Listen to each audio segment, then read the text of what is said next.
Bien,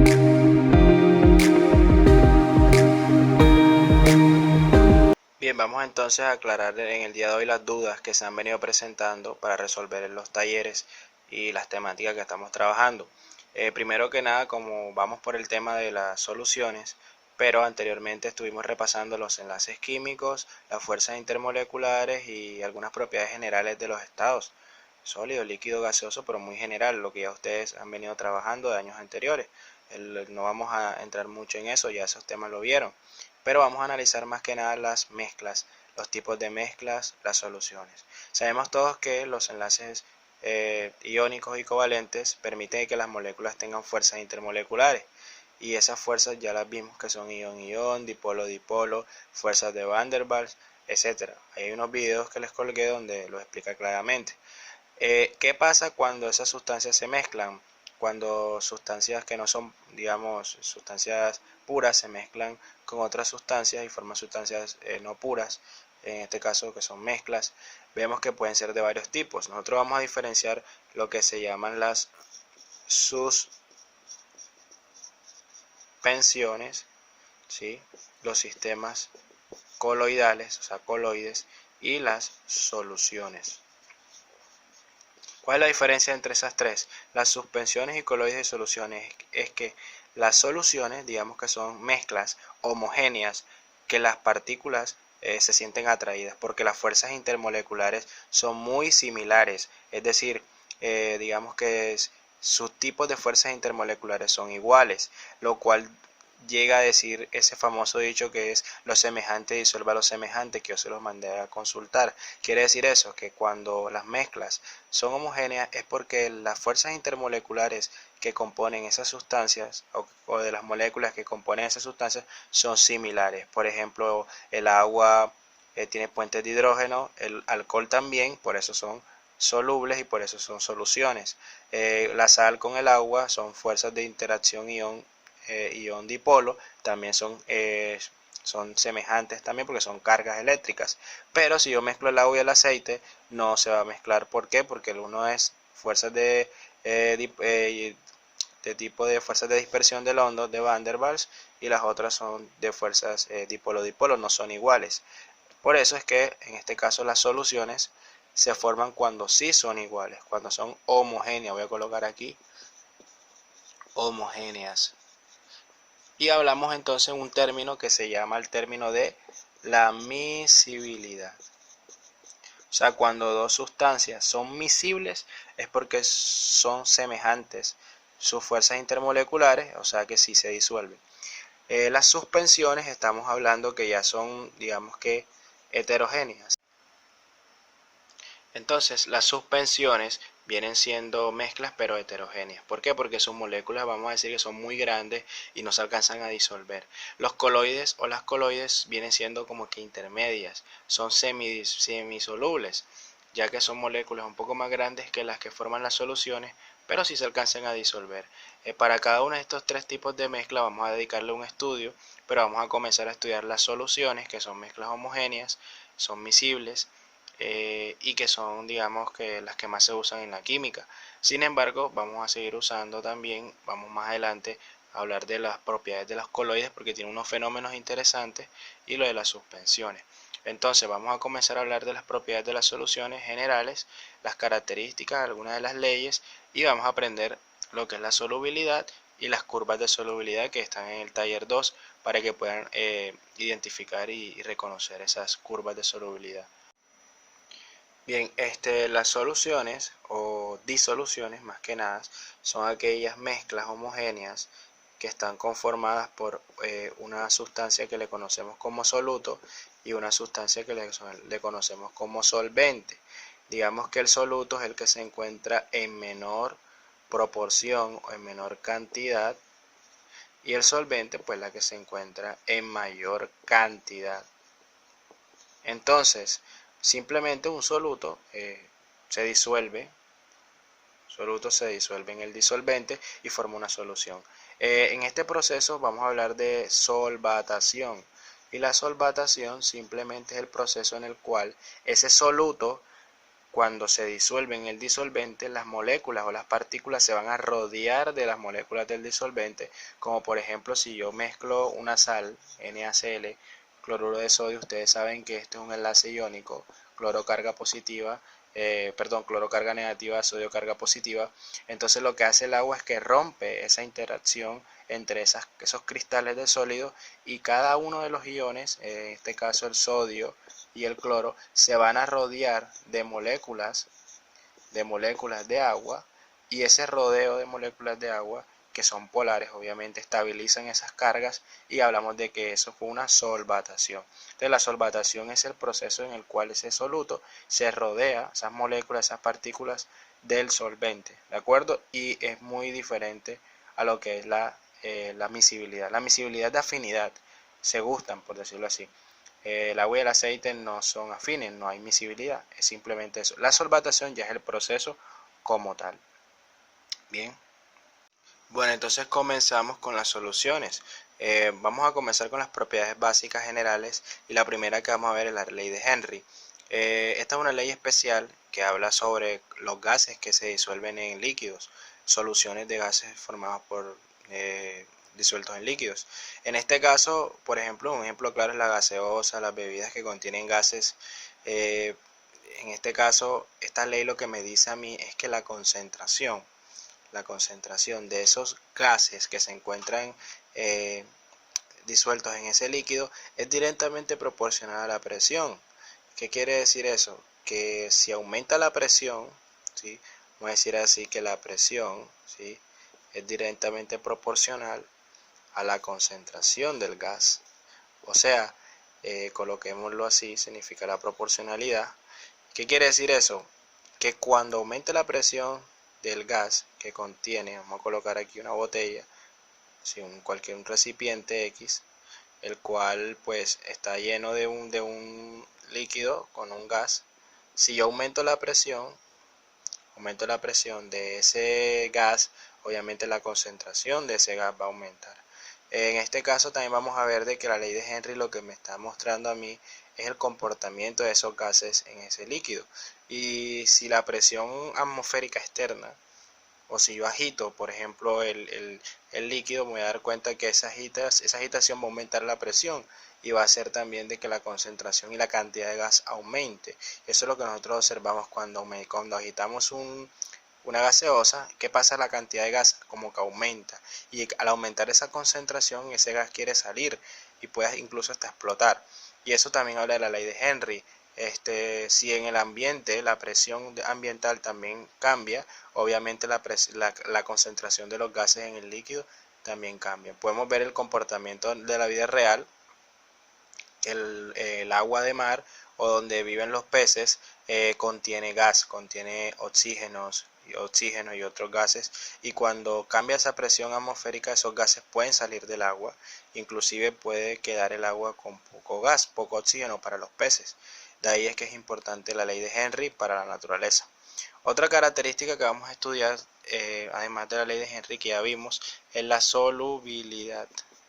Y esto sí hay que tenerlo claro, porque la solubilidad lo que me va a estudiar es la cantidad de soluto, la cantidad de soluto,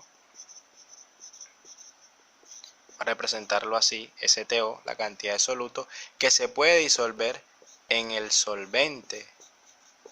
La máxima cantidad, vamos a colocar aquí máxima, max. La máxima cantidad de soluto que se puede disolver en un solvente, esa es la solubilidad. Entonces la solubilidad simplemente es esa máxima cantidad de soluto que se puede disolver en el disolvente. Vamos a ver entonces cuáles son esos factores que me pueden afectar esa cantidad de soluto que se disuelve en el disolvente, o qué factores me afectan la solubilidad. Ya vimos principalmente, entonces vamos a borrar aquí, ya vimos que la solubilidad más que nada. Ya vimos entonces que la solubilidad depende de varios factores. Por ejemplo, vamos a ver uno que es la concentración, vamos a ver la presión y vamos a ver lo que es la temperatura. Bien, la concentración, ¿qué quiere decir eso? Cuando yo le voy agregando más soluto al disolvente, por ejemplo, usted le va agregando cucharadas de sal al agua, va a llegar a un punto en que la concentración de la sal va a ser mucha. ¿Y eso que va a hacer? Va a permitir que la solubilidad disminuya, o mejor dicho, la solución pase de la solubilidad mejor. Porque la solubilidad es la máxima cantidad que puede disolver, y al agregar más cantidad estoy sobrepasando esa cantidad máxima, y por tanto ustedes van a ver que ya la sal se va a empezar a depositar abajo, no se va a disolver. Y aquí hablamos entonces de que con la concentración estaríamos hablando de soluciones saturadas, soluciones insaturadas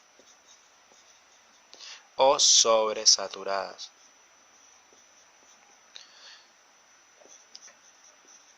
¿Qué quiere decir eso? Saturadas cuando hablamos en el punto de la solubilidad. Es decir, cuando estamos en el punto de solubilidad, estamos diciendo que una solución es saturada porque es la máxima cantidad. Cuando estamos debajo de esa cantidad, decimos que es insaturada. Y cuando nos pasamos, decimos que la solución es sobresaturada. De esta manera podemos decir que la concentración influye obviamente en la solubilidad, ¿verdad? Más que nada podemos ver eso. Otra consideración sería la presión. Ya vimos la concentración, pero ya vimos la presión anteriormente, que es la ley de Henry. Si yo aumento la cantidad de la presión de los gases, la concentración del gas va a aumentar. Por lo tanto, esa cantidad de gas va a salirse de ese líquido. Si ustedes se dan cuenta, una cerveza o una gaseosa, lo que sea, que tenga un gas en un líquido, van a ver que se va a empezar a botar ese gas, va a salir, y la solubilidad va a disminuir, porque la solubilidad es la cantidad de soluto que se encuentra en ese solvente. Por tanto, no va a disminuir la solubilidad, no va a ser igual. Ahora, la temperatura, y aquí es donde vamos a ver, depende de la sustancia. Vamos a ver que la temperatura aumenta la solubilidad. A mayor temperatura, lo ideal es que aumente la solubilidad. Sin embargo, hay algunas excepciones en algunas sustancias. Bien, entonces veamos el efecto de la temperatura en la solubilidad. Por ejemplo, una gráfica nos puede explicar mejor qué le ocurre a la solubilidad de diferentes sustancias que se disuelven en agua. Y cuando yo aumento la temperatura, ¿qué le pasa a la solubilidad? Algunas sustancias, su solubilidad a una temperatura determinada es mayor que otras. Obviamente porque cada ion, cada sal, cada enlace químico en cada sustancia es diferente, ya que las cargas son diferentes, los átomos que la componen son diferentes, la electronegatividad también. Esa es la razón por la cual no es lo mismo la solubilidad de la sustancia a una temperatura determinada. Si yo miro y trato de disolver sal, NaCl, cloruro de sodio, que es la sal doméstica que usamos de cocina, aunque ahí también hay otras sales, yo disuelvo eso en agua, pues se me va a disolver a la temperatura ambiente. Si yo le agrego la misma cantidad de gramos, pero de otra sal un poco diferente, como sulfato de bario o nitrato de potasio, cualquier sustancia diferente, vamos a ver que de pronto inclusive no se me disuelve. De pronto se formaron algunos cristales abajo, quedaron sin disolver. Hay que agitar o hay que calentar. Entonces eso depende de la sustancia. Por lo tanto, en esta gráfica les voy a enseñar a identificar para que también puedan resolver los ejercicios del taller. ¿Qué quiere decir esta gráfica? En este lado va a decir solubilidad en gramos sobre mililitros. O sea que es la medida de la solubilidad, la cantidad de gramos que se disuelven en los mililitros de agua. Y la temperatura es cómo va a ir cambiando la temperatura y qué le va pasando a la solubilidad. Nos damos cuenta que KBR a una temperatura determinada es como la que tiene una curva más alta. Esta línea va indicando es la solubilidad, cómo va cambiando para KBR. La otra línea indica cómo va cambiando para KNO3, la otra para NaCl. O sea que en todo este punto la solución es saturada, porque es la solubilidad, es una solución saturada. Ya expliqué que es eso.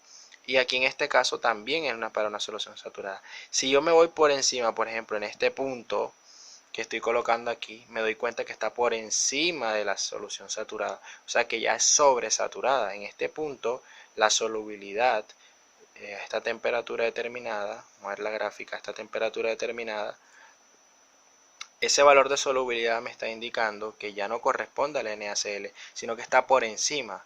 Entonces estamos hablando de la solución saturada de NaCl.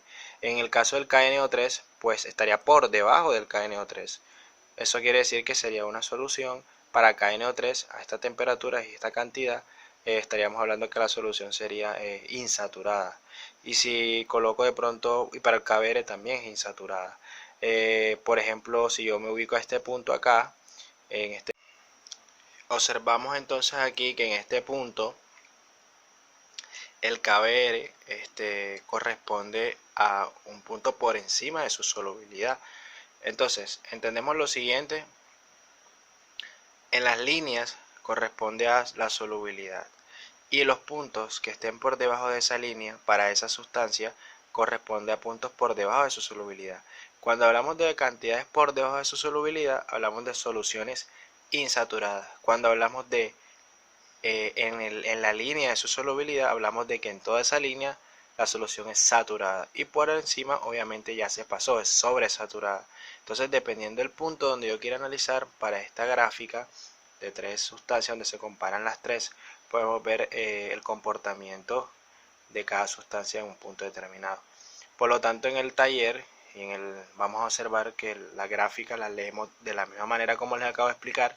Solamente usted va a indicar, por ejemplo, en este punto yo puedo indicar para estas tres sustancias cuál sería su estado, si saturado, sobresaturado o insaturado. Vemos que en este punto el NaCl está sobresaturado, mientras que el KBr y el KNO3 está insaturado.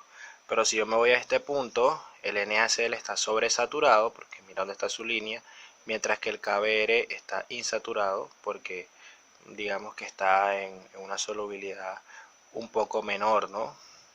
Sin embargo, tenemos que analizar muy bien la gráfica, mirar que aquí van a haber unos valores de temperatura.